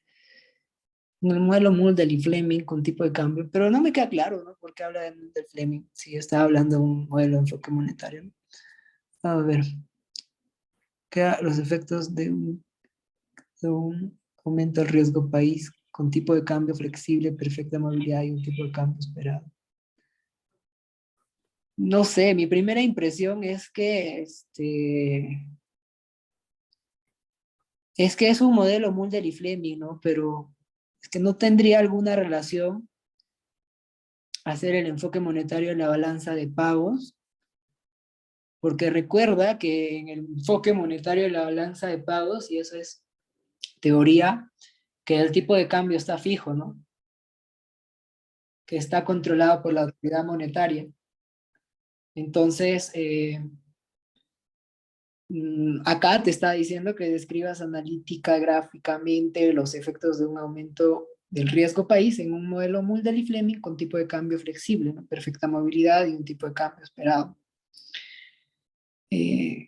Lo que a mí, digamos, lo que tengo, no hay matemática todavía ahí porque no te da el modelo, digamos, no te dan las ecuaciones de equilibrio para saber cuál es el resultado matemático. Y tiene sentido, ¿no? Sí, me parece que tiene sentido porque te pide solamente que describas gráfica y analíticamente, ¿no? Ya. Eh, a ver, vayamos, ¿no? A la pizarrita. Mulder y Fleming, Está bien, ¿le tomaste screenshot? creo que te dice riesgo país, ¿no? Aumenta riesgo país. eh, ¿Qué pasa, no? En un modelo Mulder y Fleming, ¿no? Creo que sí. Sí, los efectos del aumento de riesgo país. Ah, ya, pero ¿en qué era? ¿Me dices, por favor, en qué En el régimen? modelo Mandel-Fleming con tipo de cambio flexible. Sí, sí, pero ¿en qué régimen? Capitales, de movilidad de capitales. Perfecta movilidad Ah, de ya, capital. perfecto. Perfecta y tipo de cambio flexible, ¿no? Y tipo de cambio esperado dado. Sí, ya, pero eso, digamos, no va a intervenir en nuestro modelo estático, ¿no?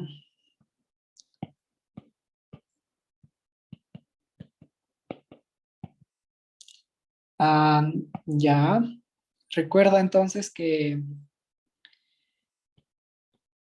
digamos, lo vamos a llamar con un teta, la prima de riesgo, y aumenta, ¿no? Que es lo que debería suceder dentro de la condición de paridad, ¿no? Porque yo creo que eso ya debe ser un poquito intuitivo, ¿no? La prima de riesgo está incorporada dentro de la ecuación de paridad descubierta de tasas de intereses, ¿no? Podría ser así y más una prima de riesgo.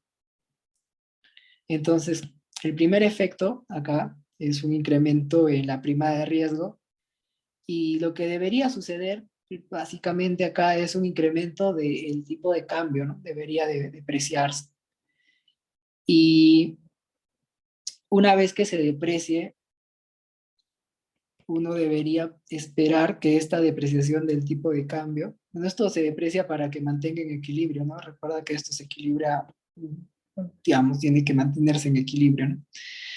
Para que compense también el hecho de que las rentabilidades deben ser iguales, ¿no? En ese sentido, un aumento de la prima de riesgo, lo que uno debería esperar es un incremento en las exportaciones netas. Y ese incremento en las exportaciones netas básicamente lo que va a hacer es que la demanda agregada se incremente, ¿no? Ujú. Y pues la demanda agregada hace también que se incremente el nivel de producción. Básicamente eso. Hasta ahí, por ejemplo, yo ya podría tener que mi balanza de pagos, de hecho, que se va a mover, ¿no? Ujú. Se va a mover. Esperaría que se vaya a mover, a ver, hacia arriba, hacia abajo. Me parece que es hacia arriba, ¿no? ¿O no? Ujú. Pero veamos todavía qué pasa con esto, ¿no? La tasa de interés va a aumentarse porque se va a incrementar porque hay un exceso de demanda en este lado, entonces la tasa de interés también debería elevarse, ¿no? Entonces, en general, no puedo decir que el efecto de una prima de riesgo, un incremento de la prima de riesgo, tiene efectos expansivos, ¿no? Básicamente porque está modificando al tipo de cambio y sabemos que si se cumple la condición Marshall-Lerner, entonces las exportaciones netas deberían incrementarse. Y pues hace también que el nivel de producción se incremente. Eh, claro, y uno diría, pues esto tal vez no es tan coherente, ¿no? Porque un incremento de la prima de riesgo no es expansivo en la parte empírica, ¿no? Digamos, en los datos uno no ve que aumenta la prima de riesgo y aumenta el nivel de producción, al contrario es contractivo, ¿no? Pero esto básicamente tiene que ver porque nuestro modelo Mulder y Fleming no tiene restricciones, ¿no? Entonces, o que no te sorprenda que el efecto de un incremento de la prima de riesgo tenga un carácter expansivo dentro de nuestra economía. Básicamente por esto, por el tipo de cambio. Entonces, ¿cómo debería mover mis curvas? Si no me equivoco, debería ser algo así, ¿no? Así. Entonces, se mueve la balanza de pagos. El tipo de cambio obviamente es endógeno, ¿no? Entonces, eso no incide directamente a que se mueva la UIP, sino se mueve por esto, ¿no? Directamente. Y esto hace que tenga un carácter expansivo de la IS, ¿no? Entonces, en el nuevo equilibrio tendré un mayor nivel de tipo de cambio, ¿sí, no? Ujú. Un mayor nivel de tipo de cambio, un incremento en el nivel de producción y un incremento en la tasa de interés, ¿no? Ahí debería ir el efecto, ¿no? Acá, y esto sería R2 y esto sería R2, ¿no? Entonces, recapitulando un poquito, ¿no? Si aumenta la prima de riesgo, como sabemos en un modelo Mulder y Fleming con tipo de cambio flexible, el que absorbe choques es el tipo de cambio, ¿no? Entonces, en ese momento el tipo de cambio tendrá que depreciarse. Esa depreciación hace que las exportaciones netas incrementen, la demanda agregada incrementa, el tipo de cambio, perdón, el nivel de producción se incrementa, esto genera un exceso de demanda de dinero, ¿no? De saldos monetarios, ¿no? Claro. Y eso hace que la tasa de interés se eleve, ¿no? Entonces, en general, esto todavía tendría un efecto, algo así, ¿no? Tal vez pueda tener un efecto más, aparte del primer efecto que tenía el incremento de esto por la prima de riesgo, entonces todavía tendríamos una balanza de pagos 2, ¿no? Algo así se me ocurre. Lo voy a tratar de graficarlo un poquito más ordenado. Porque recuerda que el primer efecto que mueve la balanza de pagos, en términos gráficos, geométricos, es esta prima de riesgo, ¿no? Pero luego también se eleva la tasa de interés, básicamente por este efecto expansivo que tiene la depreciación del tipo de cambio. En ese sentido, nosotros encontramos que todavía podríamos obtener una nueva elevación de la balanza de pagos. Entonces sería la balanza de pagos 2. Básicamente va por ahí, ¿sí? Y ese, y esto es y ese 2, digamos, para que sea coherente al final, el equilibrio final sería esto, ¿no? EDC.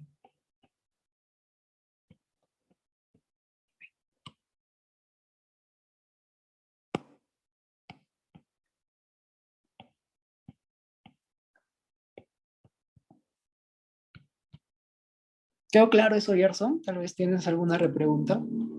Estaba claro, pero no entendí el último, me perdí.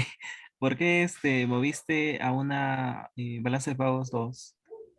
Eh, Mira, en primer lugar, se mueve la balanza de pagos por un efecto exógeno que es la prima por riesgo, ¿no? Se eleva esto.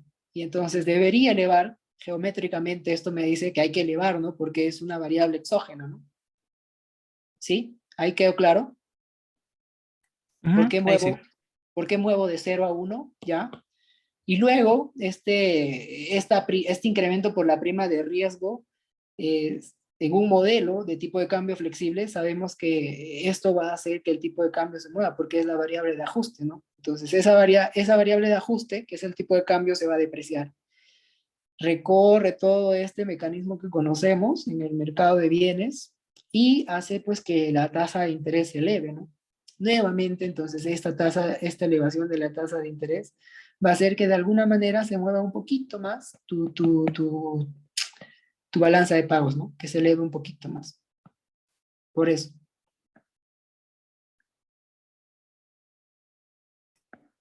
Allá, ahora sí. En ese caso no pasa que sube y un poco y regresa un poco, ¿no? Es ese efecto overshooting, creo. No, pues acá en Mulder y Fleming no tenemos overshooting, si te acuerdas, porque overshooting solo funciona cuando hay análisis de corto y de largo plazo. En ese tipo Es de cierto. análisis, sí, pues, porque Mulder y Fleming es corto plazo, ¿no? Entonces vemos lo que está pasando así de corto plazo, nada más. Recuerda, ¿no? Cuando se le agrega expectativas a Mulder y Fleming, el tipo de cambio es inestable, ¿no? No sabemos qué es lo que pasa, a dónde se va, o sea, a qué equilibrio converge, ¿no? Porque básicamente no tenemos un ajuste, ¿no? O digamos alguna formulación para el ajuste en el largo plazo. Entonces eso ya se soluciona con Dorbuch, ¿no? Con el modelo de Dorbuch ya se soluciona. Ahí sí podemos ver el efecto de corto y de largo plazo y ahí podemos identificar si hay overshooting o undershooting, ¿no?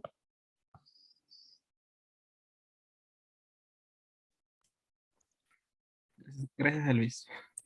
No, gracias a ti por la pregunta.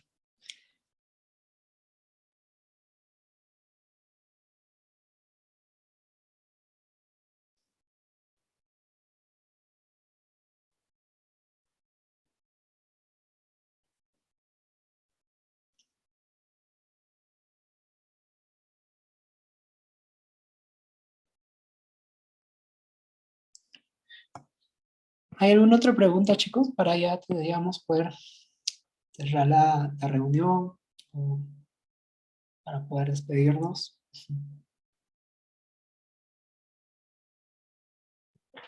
Bueno, en caso ya no haya, creo que sí lo estaríamos terminando. Ya también es tarde y el lunes inician finales. Seguramente usted también tiene alguna evaluación pendiente. Ujú. Agradecerle de parte de la Junta Directiva de la AE y también a las personas que han podido asistir. Igualmente, como les comenté al inicio de la asesoría, esta asesoría está siendo grabada para que lo puedan revisar cuantas veces consideren necesario. Les vuelvo a dejar el banco de exámenes del CF para la sección de Macroeconomía 2, pero lo puedan revisar como apoyo a su estrategia de estudio con miras al curso y desearles los mejores éxitos.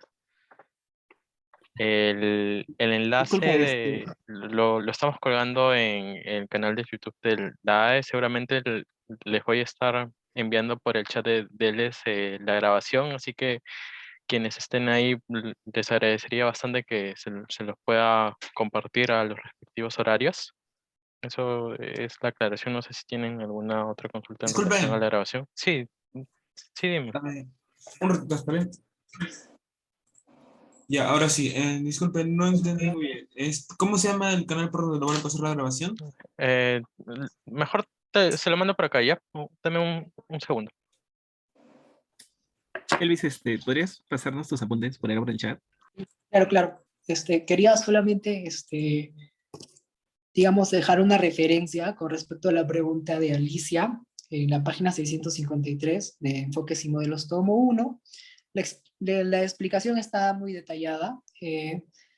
No quisiera tal vez confundirle con algún concepto mío, pero esto es un poquito más teórico y, digamos, de alguna manera podrías encontrar, digamos, una luz mucho más clara de la respuesta.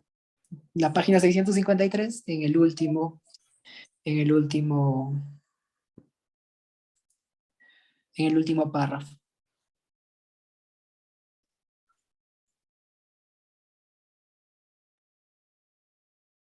Den un momento.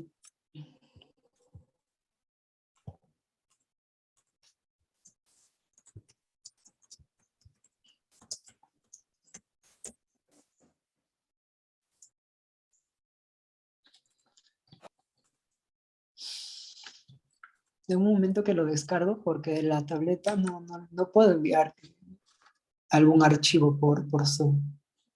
Entonces, Si no, luego me lo compartes, Elvis, y yo le puedo remitir el archivo a las personas que se han inscrito y quizás por ahí también que le comparta el resto de asistentes.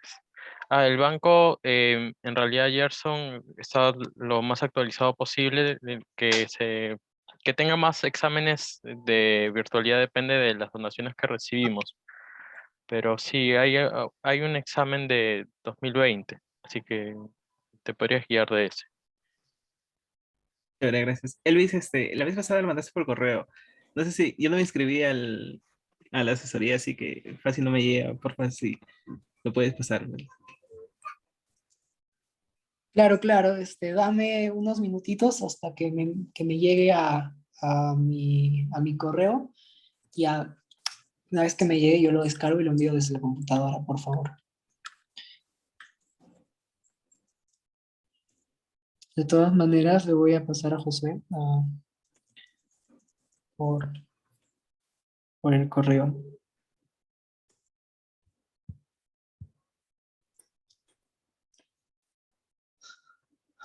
A ver,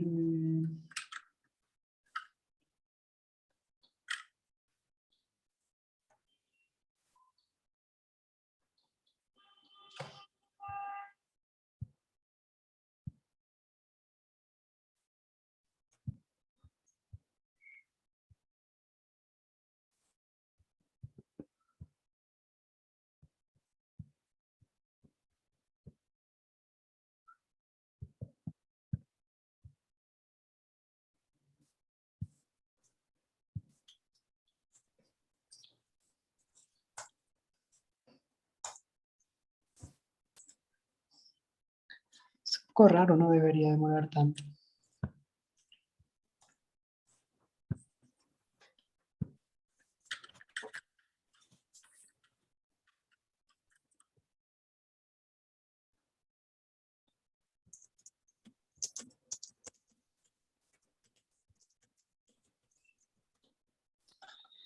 Si no, puedes buscar el correo al toque de Alejandro, que también lo mandaste la vez pasada. No me acuerdo. el papel?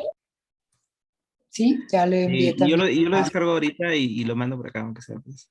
Y a José también para que lo tenga. Sí, es que le mandé a Josué también y también le mandé a mí, o sea, me envié, me autoenvié, pero todavía no llega. Yo creo que es cuestión de un ratito más.